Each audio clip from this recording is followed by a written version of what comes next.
Bismillahirrahmanirrahim. Assalamualaikum warahmatullahi wabarakatuh. Alhamdulillahi rabbil alamin. Allahumma fasalli wa sallim ala sayyidina wa nabiyyina wa maulana Muhammadin wa ala alihi wa sahbihi ajma'in, amma ba'du. Ibu-ibu, para jamaah sekalian yang disayangi Allah dan dicintai Allah, mungkin pada pertemuan yang lalu kami telah berikan informasi bahwa di Pondok Pesantren Kesetaraan Al-Islami Nurul Anwar, Amburawang Dalat, Semboja Barat, kami di pesantren sekarang mempunyai program baru, yaitu akan menggratiskan anak santri yang sekolah di sana dengan dua golongan. Yang pertama adalah anak yatim, dengan syarat bapaknya meninggal dunia, mamanya tidak menikah lagi, dan boleh masuk di tingkat SD, yakni tingkat ula kalau di pesantren, dari kelas 1 sampai kelas 6. Nah, jadi siapa tahu di sekitar daerah masing-masing ada anak yatim yang kepingin sekolah di pesantren kami siap memberikan beasiswa dengan catatan bapaknya meninggal dan ibunya tidak menikah lagi, dan boleh masuk di tingkat SD. Yang kedua adalah kita memberikan beasiswa kepada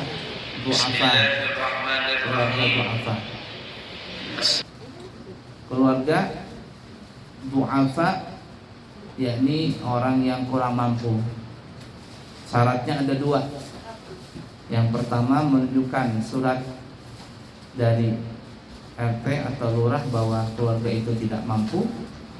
Yang kedua, anaknya tidak bermasalah, yakni tidak terkena kenakalan remaja. Kalau bisa ngerokok, ngelem, apalagi anak geng, anak motor, begadang, jangan lagi masuk pesantren, nanti menyusahi yang lain saja. Nah, jadi kalau yang du'afa ini boleh masuk di semua tingkat SD, SMP, dan SMA. Insya Allah kita akan berikan beasiswa di pesantren. Nah, seperti itulah. Siapa tahu ada anak yatim atau orang du'afa yang kita sebutkan tadi ingin sekolah di pesantren, insya Allah kita terima untuk mendapatkan beasiswa. Kemudian insya Allah nanti kalau tidak ada halangan, tanggal 14 September kami berangkat umrah membawa jamaah. Nah, dan siapa tahu ada yang kepingin berangkat umrah di bulan Oktober, November, Desember, itu harganya untuk sekarang 32 juta selama 12 hari dari Balikpapan. Tapi kalau ingin harga 27 juta didiskon 27 juta, itu syaratnya adalah hadir di acara peringatan Maulid di Pondok Pesantren Al-Islami Nurul Anwar tanggal 8 September kalau tidak salah. Ya, tanggal 8 September hadir DP, kemudian insya Allah diberikan fasilitas kelengkapan umrah, tinggal menunggu berangkatnya saja. Nah, siapa yang kepingin berhaji tahun depan, haji furoda, itu kita hajinya bisa haji asli, bintang 4 hotelnya itu 300 juta, bintang 5 400 juta.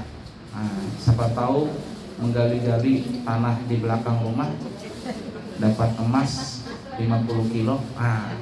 Jangan lambat-lambat lagi berangkat haji, tulakan berataan. Insyaallah ya, seperti itu. Baik, kita di dalam hidup dan kehidupan ini biasalah bisa memberi, bisa diberi. Kita pernah memberi orang, kita juga pernah diberi orang. Siapa yang seumur umur nggak pernah diberi orang? Kayaknya nggak mungkin.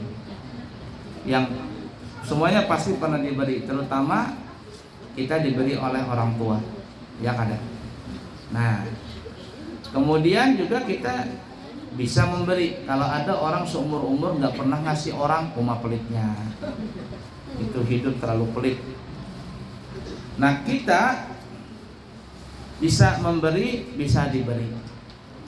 Nah, kalau kita memberi sesuatu kepada orang, apapun bentuknya apapun juga, maka apa yang kita telah berikan itu kemudian sudah diterima sama orangnya, tidak boleh kita ambil lagi.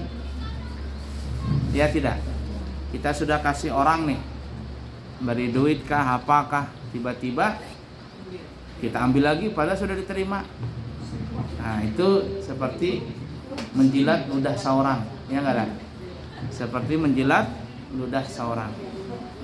Tapi dalam hidup dan kehidupan itu ada orang seperti itu. Pernah nggak melihat sudah memberi lawan kita, tiba-tiba datang mengambil lagi? Lain kalau orang salah memberi. Nah, itu lain lagi kisahnya. Ya, ada dulu orang datang ke ulun. Nah, datang ke ulun membawa itik. Ulun tidak ada waktu itu. Ulun kan ada, bini nang ada. Tiba-tiba orang mau antar itik. Itik dari mana gitu? Antar, lah. Siapa ini? Dari sebulan memberi. Siapa yang pulang ini? Kita pada suah. Pernah ada kenal. Kemudian juga tiba-tiba itik. Nah, dibari, telepon bini, ada pesan itik kan? Tidak ada. Ada lawas, orang yang memberi datang lagi. Kak, assalamualaikum, waalaikumsalam. Ulun minta maaf, salah memberi. Ini pesanan orang. Ambillah, untung biar kita kada dibuka atau dimasakin. Ajar kita parah bandar. Kalau orang salah memberi mau kada mau, sudah. Tapi kalau sudah diberi, kita terima, kita boleh tidak mengembalikan. Oh, sudah dikasih kok, masa diambil lagi? Nah ya, ala kulli hal.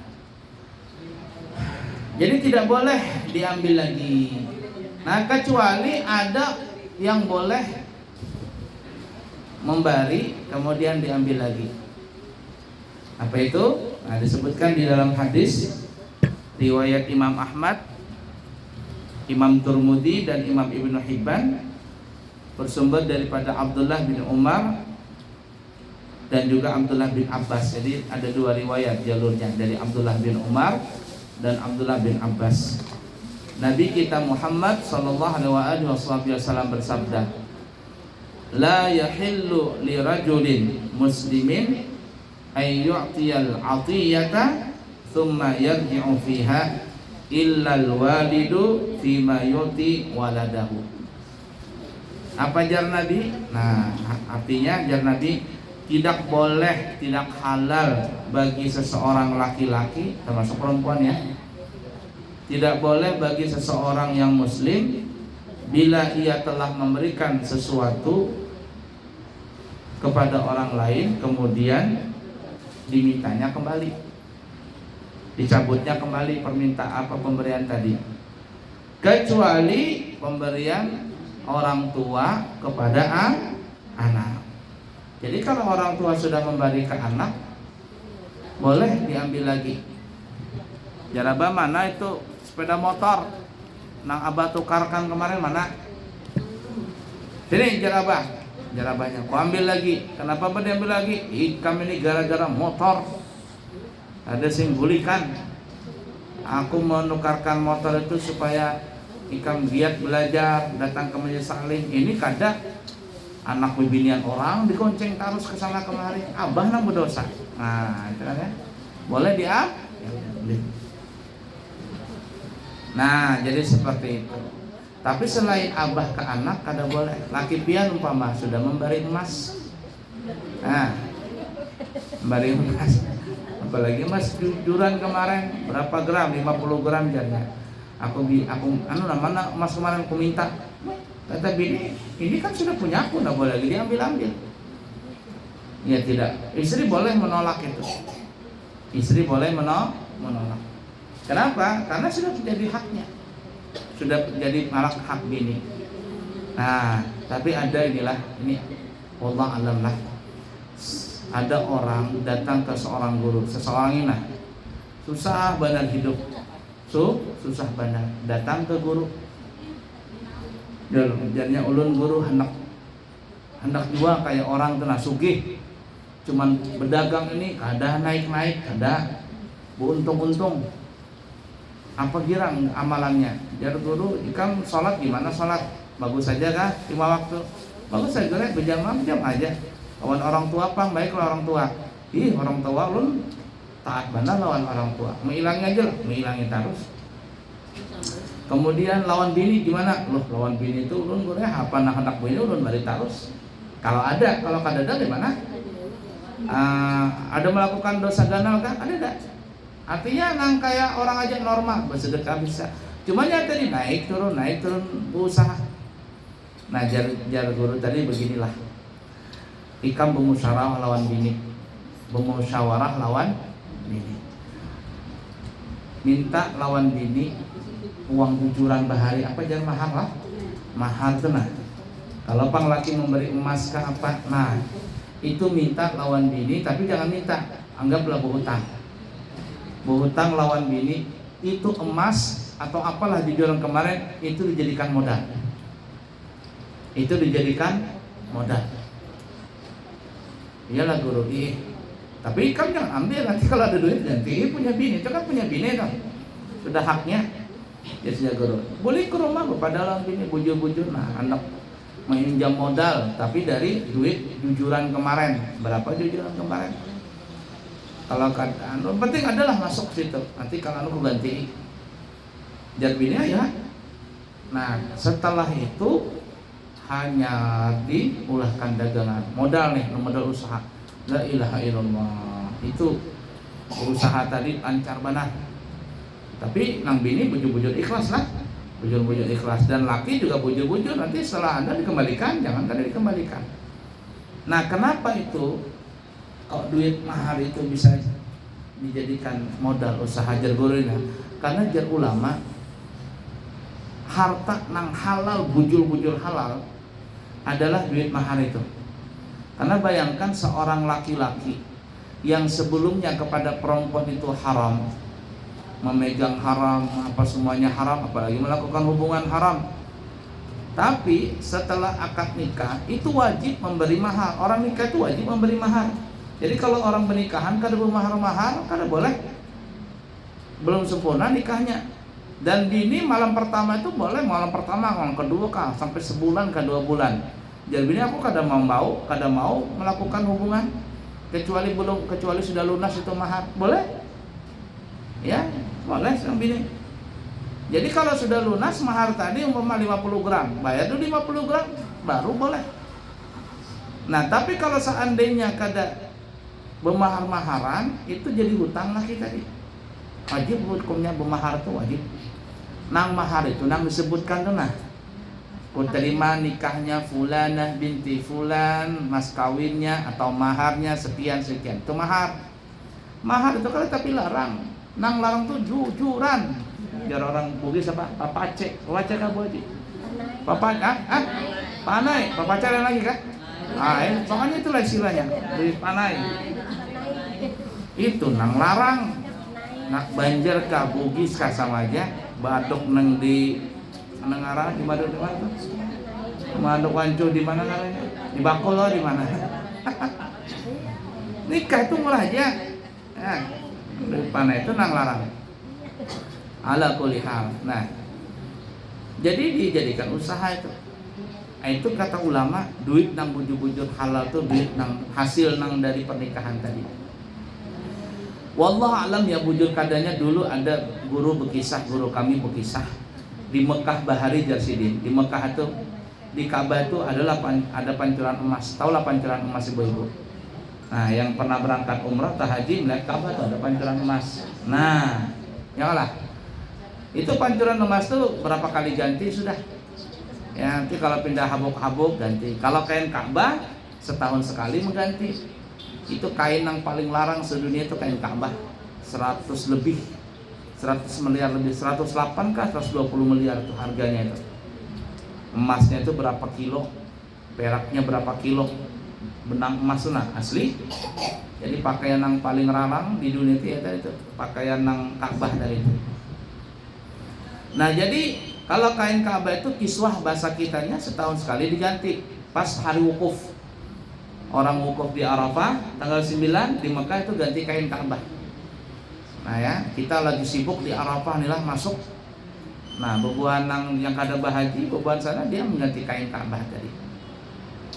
Nah jadi guru kami itu berkisah Bahari Jarsidin ada dulu hendak mengganti apa ngarannya ini talang emas.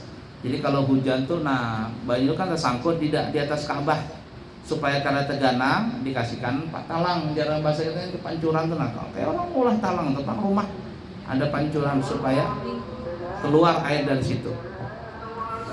Jadi diulahlah talang emas tadi dibikin dipasang di atas Ka'bah tadi. Tapi sejelang beberapa hari gugur talang emasnya gugur lagi, dibaiki lagi, dipasang lagi, sehari, 2 hari, 3 hari, 4 hari gugur lagi, ganti lagi talang emasnya. Pokoknya setiap dipasang gugur terus. Jadi kenapa ini kok ini kada bisa nyampai nih, jangan-jangan duitnya kada halal. Karena kalau Ka'bah itu kan ya berkaitan dengan Ka'bah itu duitnya betul-betul harus halal. Kalau kada halal kada mau dia di Ka'bah itu menyangkut. Nah jadi zaman Bahari itu guru kami berkisah ada seorang ulama bermimpi, seorang ulama bermimpi katanya talang emas itu kada bisa menempel di Ka'bah kecuali cuma satu caranya. Apa itu? Duit mahar orang menikah ditukarkan ke emas hanya bisa dipasang. Nah, jadi ulama ini bangun dari tidurnya kemudian memberitahukan kepada lajnah, kepada pengurus nang di Masjidil Haram, katanya aku bermimpi ada orang berpadah dalam mimpi itu kalau hendak talang emas itu menempel di Ka'bah tadi diambil duitnya itu dari mahar orang menikah. Nah, akhirnya sudah disebarkanlah berita itu. Jadi siapa yang menikah ya, bibiniannya itu dimintai sumbangan. Tapi bujur-bujur duit nang mahal tadi. Nah, sumbangan sudah dapat berapa banyak uangnya ditukarkan ke emas, ditampak. Nah, setelah itu dipasang di talang emas tadi. Akhirnya setelah itu kadang mau gugur lagi. Nah, apakah talang emas sekarang itu sama dengan yang dulu? Wallahu alam. Cuman itu sudah berapa kali ganti ya, talang emas itu sudah berapa kali ganti karena sudah mungkin kurang baik diganti lagi. Nah, waktu yang itu jadi guru berkisah duit mahar tadi itu itu yang dijadikan untuk talang emas. Nah, sama kisah nang guru tadi itu.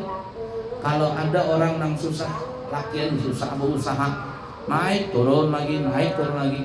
Coba duit mahar yang untuk menikah kemarin itu dijadikan modal usaha. Tapi nang laki berjanji hendak mengembalikan dari berhutang lah bahasa kitanya. Nang bini juga merelakan pakai ini. Kan ada orang seperti itu masih susah-susahnya sampai terjual galang emas nang mahar itu terjual. Tapi karena sabar naik aja usahanya. Nah, ala kulli hal ya. Nah, kita kembali dalam masalah yang kita sebutkan tadi, orang yang telah memberikan sesuatu tidak boleh diambil lagi. Itu pemberian biasa tuh lah. Ya, apalagi yang berupa wakaf. Kalau berupa wakaf tambah parah lagi. Ada ulun dibari tanah wakaf di depan pesantren di Amburawang itu berpadah orang ulun hendak bari tanah dijadikan wakaf. Jar kami, ya. Yang mana tanah sana? Tapi tolong dibersihkan dulu. Kami suruh orang bersihkan tanah tadi. Lumayan 40 kali 50 kah lumayan gana lah. Gana dibersihkan semuanya. Pas orang terkena IKN ini mendengar kabar IKN yang berapa tahun yang lalu itu. Ramai kan orang berjual tanah. IKN naik, sekalinya datang anaknya datang apa semuanya, anu gurai tanah itu kami jadi diwakafkan. Lah kenapa?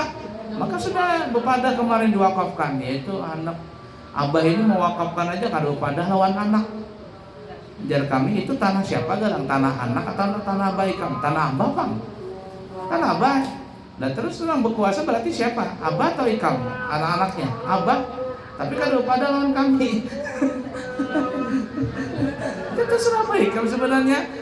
Tapi karena orangnya ya begitulah, ada lawas nelpon abahnya, anak guru ulun kada jadi mewakafkan lah. Nah maka pian sudah berikrar kemarin lawan kami, sudah kami datangkan tukang bersih apa ngarannya itu, melingai tanah tadi.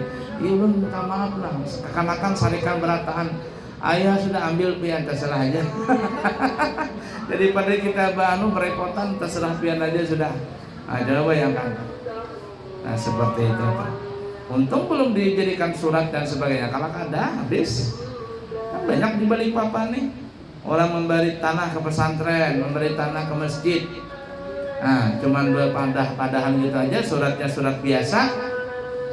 Nah, imba itu apa yang terjadi, tanah larang, datang anak-anaknya mengambil. Apalagi kacau balau semuanya. Banyak tuh orang tersandar. Makanya ulun mula pesantren itu pertama kali yang ulun pikirkan, tanah itu harus betul-betul aman. Kalau tanah tidak aman bahaya. Jadi diamankan tanah dulu, 5 hektar itu diwakafkan ya, ulun nukar dari sumbangan bebuan pian yang 25.000 masih ingat kada? Semeter bahar itu ada yang 25.000, ada yang 2 juta setengah, ada yang 25 juta. Untuk amal jariah pian di akhirat. Kumpul sudah duitnya, ulun tukarkan ke tanah. Setelah dijadikan hak milik, ulun wakafkan lagi. Nah, jadi tanah itu 5 hektar, 3 sertifikatnya itu sertifikat wakaf. Sampai hari kiamat kada bisa dijual-jual. Tapi kalau tanah hibah aja, tanah hibah nih ya. Ini ada dulu orang membeli tanah di seorang orang kaya lah, membeli seorang kiai atau ustadz lah tanah untuk pesantren. Anak bangun pesantren, bangunnya didatangi, dibersih. Pas tanah itu tekana jalan tol, tentang Balikpapan Samarinda. Nah, karena hibah, kemudian hibah itu kan dibari itu berkata. Kemudian ada niat wakaf, ada apa-apa, dijual sama anak memberi yang ustadznya tadi. Jualnya apalagi nang memberi tadi makanya pun pesannya kenapa dijual, karena jalan tol jalannya paksa dijual jalan kemana ke duit kan ada tahu jual larinya. Nah itu terepotnya. Kalau tanah wakaf kan bisa dijual-jual. Ada orang di pesantren kita tuh lah, jalan batu bara hendak menghantam ke tanah kami, tanah pesantren tuh hendak lewat situ. Datang orangnya ke pesantren, kami hendak manu batu bara sini lah. Terus kenapa masalahnya? Yaitu batu bara dari dalam hendak sampai ke apa namanya yang pelabuhan yang di Amburawang Laut, apa namanya itu?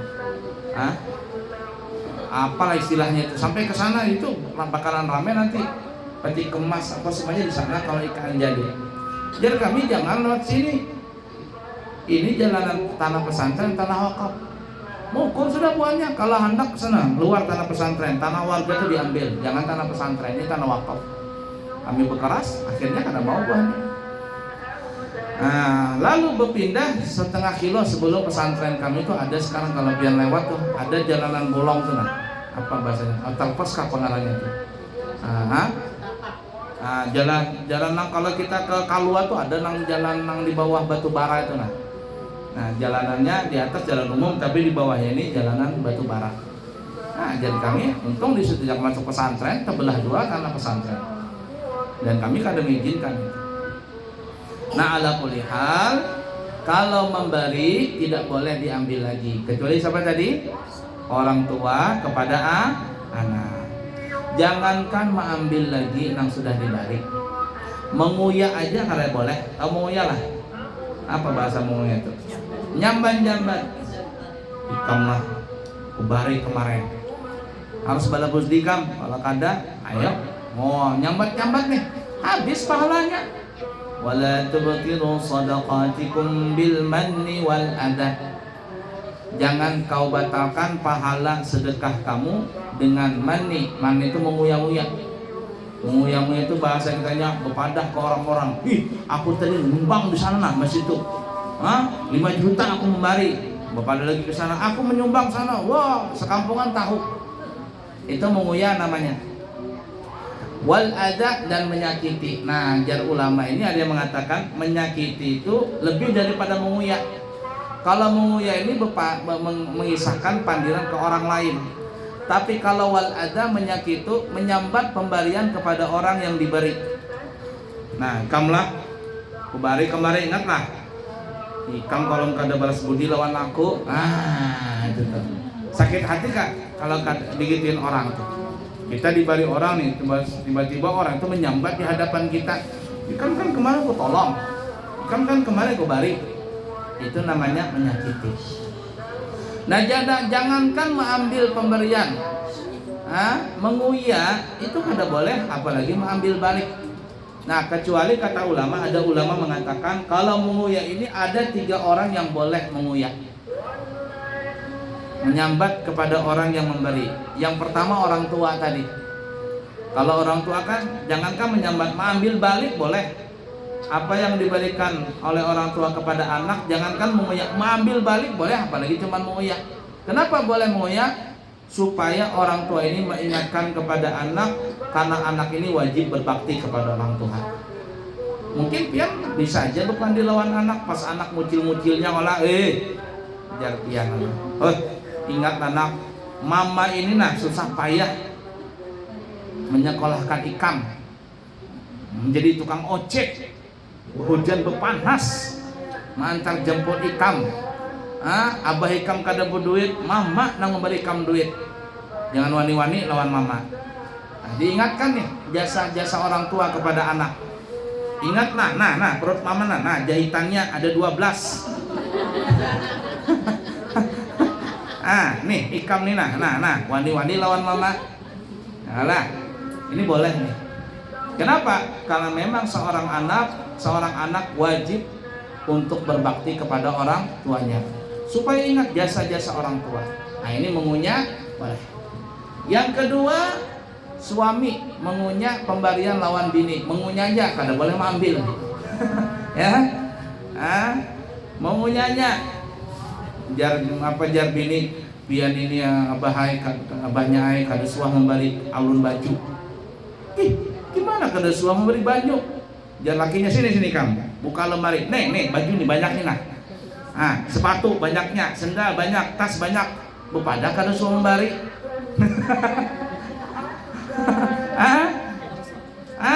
Aku tulakan Ikam umrah, apalagi kutukarkan Ikam emas, apalagi hendak apalagi mas bepada kada suah memberi. Itu nang ibarat kata jar Siti Aisyah, jar Rasulullah, perempuan paling banyak masuk neraka. Kenapa ya? Karena kada bersyukur lawan laki. Banyaknya laki sudah memberi, saking banyaknya sampai terpiji-piji mata. Banyaknya laki memberi, masih aja bilangnya kada suah memberi. Ada lebihnya di sini, kada ada di sana. Ada pilihan seperti itu. Ini yang penghuni neraka, kada bersyukur lawan laki. Jadi laki boleh mengunyah apa yang telah dia berikan kepada bininya. Supaya apa? Supaya bini ini berbakti lawan laki. Tapi kalau binian mengunyah apa yang dia telah berikan kepada laki, itu kada boleh sama sekali.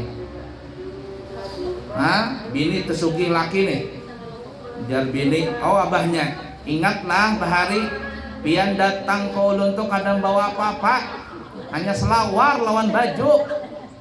Aku nang memberi pian mahar, ibarat kata ya, memberikan modal mahar aku, pelaminan aku, memberikan makan semuanya aku. Jangan wani-wani lawan aku. Mengacak pinggang bini. Sakit hatinya laki sedikit kan. Itu sakit hati. Bungasnya nang gini, nang kayak mana bungasnya? Kalau disambati seperti itu, habis. Laki itu kada ada harganya sama sekali. Ya, ada harganya. Sakit hati benar laki. Nah, jadi yang kedua boleh mengunyah tapi kada boleh mengambil ya, kada mengambil balik, yaitu suami mengunyah apa yang telah dia berikan kepada bini. Kemudian yang ketiga, seorang guru kepada murid boleh mengunyah. Tapi masalah ilmu nih, masalah ilmu nih enak. Oh murid, ingatlah guru bahari ma'ajar ikam datang ke sini kada tahu alif bata kada tahu. Nah, ikam belajar di sini bisa. Ikam kada tahu cara wudu, kada tahu cara mandi junub, kada tahu cara beristinja, kada bisa baca Quran. Di sini ikam belajar bisa. Ingat-ingatlah. Ikam kalau jadi ulama ingat-ingat. Kalau nanti tak alim daripada guru umpama bener-bener borangnya jubah nang siganalan, surban nang apa, mobil sing larang banar. Bertamu lawan guru TK itu umpama. Oh ingat-ingat. Ikam bisa maaji apa-apa gara-gara guru TK ini.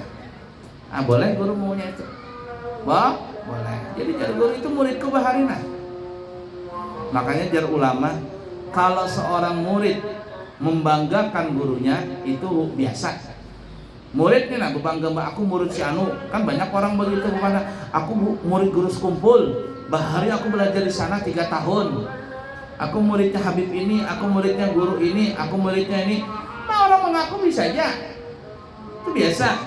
Tapi kalau guru nama akui seseorang itu muridnya, itu muridku jar guru. Itu muridku lah.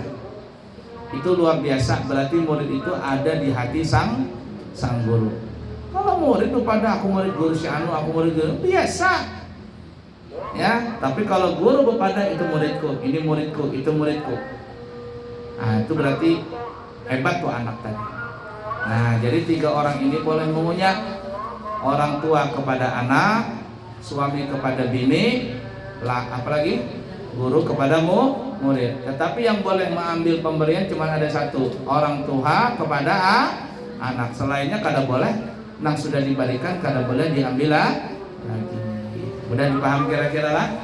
Baik, mudah-mudahan cukup sini dulu. Mudah-mudahan bisa bermanfaat bagi kita semuanya dan kita bisa mengamalkannya. Insyaallah nanti kita bertemu di kesempatan yang lain. Subhanakallahumma wa bihamdika asyhadu an la ilaha illa anta astaghfiruka wa atubu ilaihi wa akhirul kalam. Wassalamualaikum warahmatullahi wabarakatuh.